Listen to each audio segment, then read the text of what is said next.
Pessoal, bom dia. Eu sou um cirurgião do aparelho digestivo, com doutorado aqui na Universidade de São Paulo, formado na Universidade Federal do Maranhão, primeiro lugar no vestibular. Ajudo pessoas o dia todo com problemas de saúde. Estava ali com os meninos ligando, fulano, alguma coisa aqui com minha mãe, consegue uma sonda, resolve não sei o quê, uma transferência, consegue essa cirurgia. Minha fila de cirurgia é para abril de 2025. Sabe quando eu decidi que eu queria ser político? 1989. Era altamente ligado em política. Sempre fui, sempre gostei. E com uns 15, 16 anos eu disse, eu vou ser prefeito da minha cidade. Sabe por quê? Porque primeiro você tem que acreditar em você. Eu não sou de família política. Como meu amigo estava falando, Matheus, o Sarney, o pai era desembargador, foi promotor, depois desembargador. O Flávio Dino, que hoje é ministro do Supremo, o avô era desembargador, a família já trabalhava na família real, ele é filho de prefeito e ex-deputado, o irmão, procurador, uma família de intelectuais.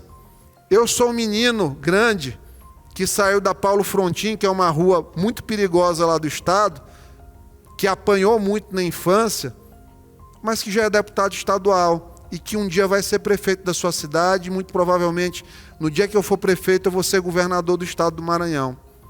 O que vem depois, deixa para Deus. Eu sei o traço de agora, eu tenho meu plano. E o que é o plano que cada um que quer fazer política tem que ter? Saber que cada dia é uma construção. Construção de imagem, construção de intelecto, construção de arcabouço físico, e eu vou mostrar para vocês, e construção principalmente de arcabouço emocional. Nós somos iguais, gente. Cor, dinheiro, mandato, sem mandato, nós passamos pelas mesmas dores. Porque a primeira coisa para uma pessoa se sustentar numa campanha é estar com isso aqui, forte. E sabe o que fortaleceu a minha vida nos últimos 2 meses? Foi me preparar para essa luta bem aí. O que o físico te agrega? Em inglês eles chamam de sharpness. O que é sharpness? É clareza, precisão de raciocínio. Existem estudos internacionais que mostram demência está diretamente ligada a 2 coisas: falta de sono, musculatura da perna. Vocês já assistiram o documentário Viver 100 Anos na Netflix? Eu recomendo que todo mundo assista, mudou minha vida assistir. Eles mostram o quê? Qual a cidade do mundo que tem mais centenários? Okinawa. Por quê? Ninguém faz bodybuilding na cidade de Okinawa, mas eles fazem uma dieta que é baseada ali em tofu, em peixes. Você deve comer até estar 80% cheio. Okinawa é uma cidade cheia de elevações, ladeiras. Eles andam, fortalecem as pernas. Outro hábito que eles têm, isso aqui, jardinagem. Quantos de vocês conseguem fazer isso aqui? Levanta a mão quem consegue. Quem consegue fazer isso, falando lá, lá, lá, lá, lá, lá, lá, lá, lá, lá, e não cansou. Então, isso leva o teu cérebro a ficar sempre oxigenado. Quando o teu cérebro está oxigenado, 2 coisas acontecem.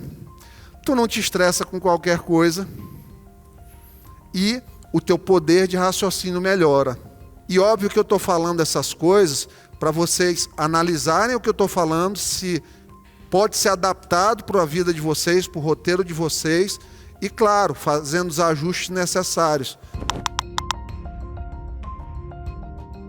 O mundo que eu quero para os meus filhos viverem. Um mundo em que o bandido não se alegra quando um presidente de direita ganha.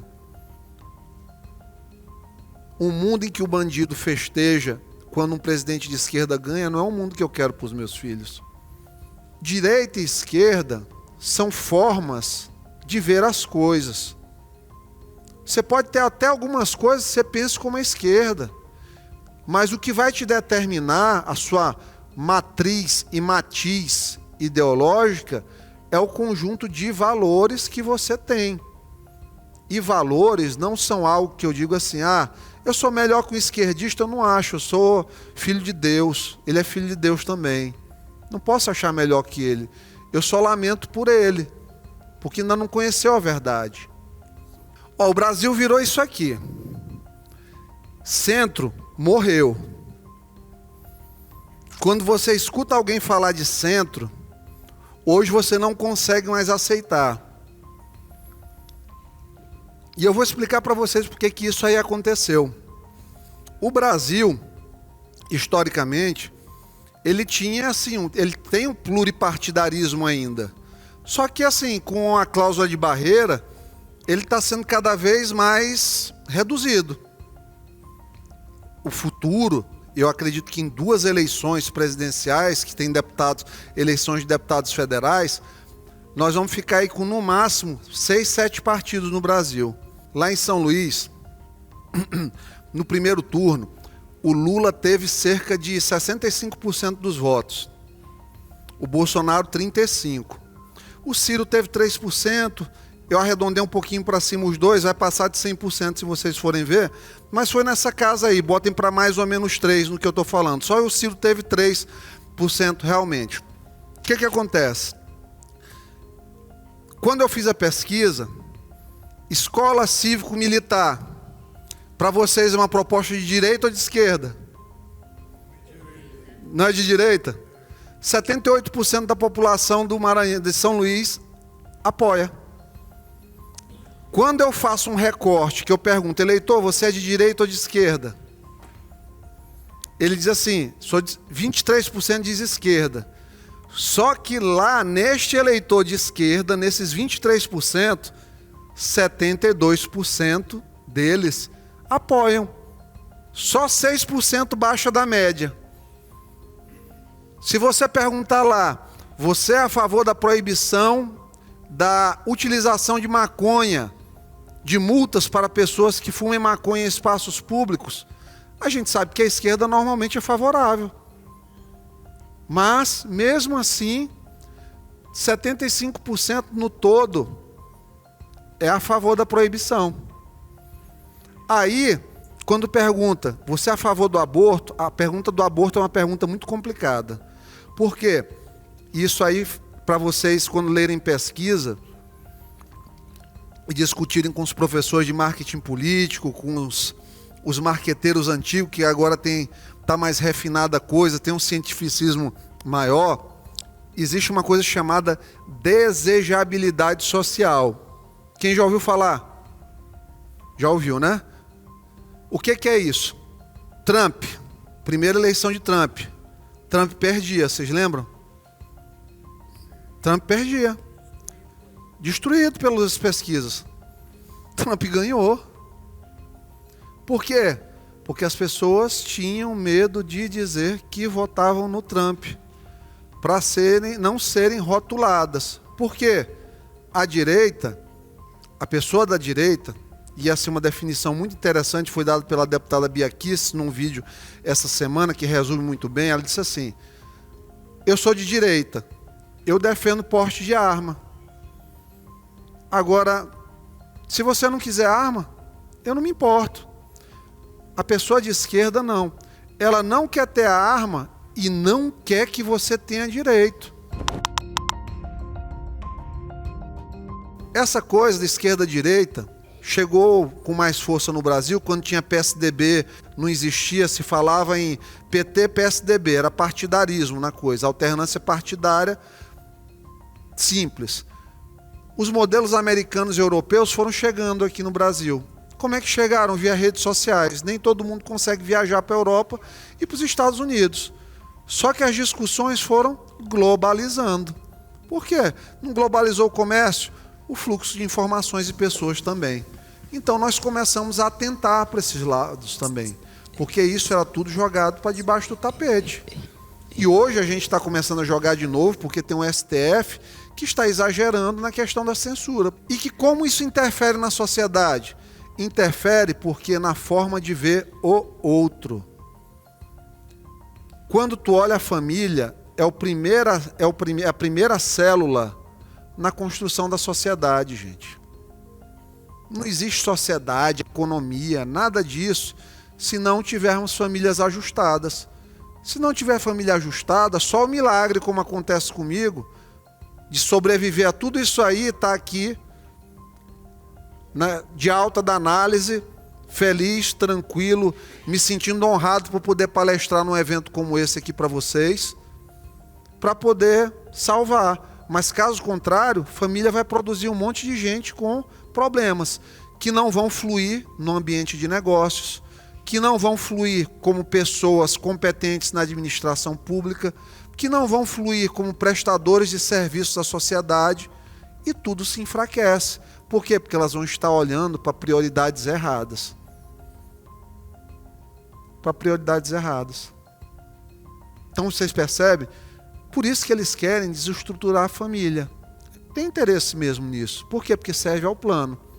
Leia 1984, vocês vão entender. Eles querem um fluxo unidirecional de informações. A verdade é o que o Paulo Pimenta diz sair da SECOM. Para eles. Mesmo. E isso é sério. Não é que eu... Não. É sério. Pode ver. Os caras falam mal do Banco Central. Os caras são contra o projeto do aborto. O cara é contra tirar do domínio da cobrança da União a questão das praias. Mentiram muito sobre aquele projeto, não tem nada de privatização de praia naquilo ali, é um absurdo. Então eles mentem o que podem, eles são os maiores disseminadores de fake news. Essa polarização, eu acho que ela é importante, que ela exista, porque no meio está a verdade. A verdade não está num lado nem no outro, está mais para o lado da direita, eu posso dizer isso. Por quê? Porque só a liberdade de expressão que a direita defende para todas as pessoas já facilita a verdade. Aborto é uma coisa que pode acontecer. Tem previsão legal. Eu não sou arauto da verdade, nem paladino da justiça, nem nada para criticar ninguém. Eu acho que é uma decisão conjunta quando o homem é homem e não deixa a mulher sozinha. Acho que existem situações legais do aborto. O projeto de lei que fizeram até agora, falando das 22 semanas, é um projeto muito correto, coerente. Óbvio que não deve jogar uma responsabilidade sobre a mulher de ir presa. Ela não vai esperar 22 semanas para fazer um aborto. Mas vamos lá. Uma mulher que foi estuprada, quando ela procura a delegacia, ela vai para o IML, ela já é instruída a tomar a pílula do dia seguinte. 22 semanas sem fazer um beta-HCG, que é um exame simples, custa R$18, e se não quiser pagar nem isso, na rede pública ele é gratuito, mesmo demorando, ninguém vai esperar 22 semanas para saber que está grávida, que eu já vi quando eu vejo comentário na minha rede social, até isso eu já li. Então assim, 22 semanas, ontem eu vi um vídeo de uma ressonância magnética feita em tempo real num feto de 22 semanas. Ali já existe uma pessoa. Se tirar da barriga, colocar numa UTI, no incubador, alimentar, tem chance de sobreviver. Então assim, gente, nós estamos tratando assim, num país que a Constituição diz que não tem pena de morte. Não pode. Pena de morte. Uma criança pode. Já existe, já tem consciência ali, já existe, tem movimentação, sente dor. Tu injetar uma injeção dentro da criança, nós não estamos mais falando só da autonomia do corpo da mulher. Lula diz, que monstro vai nascer de um estuprador e uma pessoa que foi estuprada. Não é obrigada a pessoa a ficar com a criança. Ela pode entregar. Mas vamos lá, eu tenho uma mulher, eu tenho uma criança. Eu tenho aqui um cara de meia idade, middle age man, e tenho um idoso. Quem é mais vulnerável? O idoso. Quem é mais vulnerável? A criança. Na relação de consumo, A empresa e o consumidor. Quem tem presunção aí de hipossuficiência, de ser o polo mais fraco da relação? O consumidor. Como é que eu aceito acabar com a vida da criança, por qualquer motivo que seja? Qualquer motivo. Nada pode justificar um aborto. A França, gente, que é um país altamente com progressista, que eles chamam, fixou em 14 semanas o limite para o aborto. Então, você deixar 22 semanas, notadamente, é uma missão estatal. Não é? Então a gente não pode se curvar a isso e deixar de falar a respeito disso. Ah, tenho ódio aqui de evangélico, tenho ódio de gay. Alguma coisa estranha tem para você ter ódio. Eu, por exemplo, não tenho ódio de ninguém, nenhum dos dois. Eu só não quero que na escola dos meus filhos exista uma cartilha para normalizar, aí com 5, 6, 7 anos de idade, que ao invés dela estar aprendendo português concentrada, matemática concentrada, ela esteja preocupada se o coleguinha quer ser homem ou se quer ser mulher. Aquela foto do Gianecchini ontem, colocando o pênis entre as coxas, com um monte aqui de pelos públicos, simulando uma genitália feminina, me horrorizou. Ele postou ontem. Ele não tem necessidade disso. Ele ser gay é um direito que lhe assiste. Volto a dizer, o meu problema é a forçação de barra. Tem 42 gramas de maconha ali, gente. Vamos lá. Eu tenho uma barra de meio quilo. Vamos lá, uma barra de 400 gramas para simplificar. Agora, eu divido para 10 meninos ou pessoas adultas, não precisa mais nem pedir menino. Cara, vai aqui. Ou posso chamar até um Uber. Não, isso aqui eu uso. Uber, tá aqui. 1 grama de maconha é R$30. Eu pesquisei, eu não fumo maconha, mas eu pesquisei para saber. Então, assim, 40 gramas de maconha, nós estamos falando de um salário mínimo. Aí, vocês acham que não tem alguém ali para pegar R$50, 10 pessoas ganhando 500, ficar 700 para o traficante para distribuir dessa forma? Tem. Não tem? Tranquilo. Nem só em comunidade. Nem só em comunidade. Como o cara disse assim, até na escola isso aqui vai ter. Porque liberou, de certa forma. Legalizou. Eles são sem vergonha, mas legalizou. Faz mal para as pessoas. Você imaginar que vai liberar maconha. Daqui a pouco, porra, cara. Cara, gostou de maconha? Bom é cocaína. Dá aqui um tantinho. Cocaína é muito caro. Pega esse crack bem aqui, experimenta. Aí acabou. 90% de chance de nunca mais sair do crack. Cai dente, emagrece, desumaniza. Hoje, a imensa maioria dos pacientes do sistema psiquiátrico do Brasil são usuários de drogas. Por quê? Porque no primeiro momento não são pacientes psiquiátricos, mas todos se transformam. Por quê? Porque acaba o cérebro da pessoa. É substância que dissolve o neurônio. Mesmo. Acaba, vai demencializando. A gente quer uma sociedade de zumbis, Walking Dead, a gente quer isso.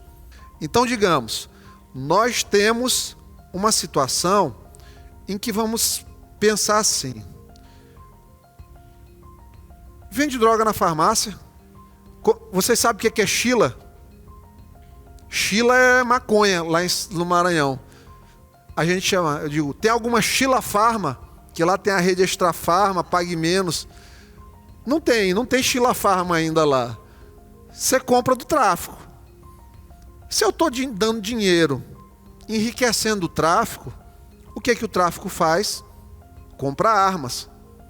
Com armas, o tráfico compra o quê? Poder. Poder para quê? Poder para subverter a lei, para dominar as comunidades mais carentes, cobrar aluguel, proteção dos comerciantes, garantir que o gás seja comprado na mão dele, o gás de cozinha, que compre em determinada supermercado do bairro.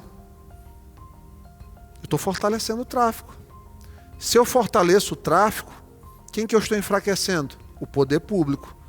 Quando eu enfraqueço o poder público, eu enfraqueço quem? A sociedade. Quando a proteção social é enfraquecida, todos nós estamos expostos. Por quê?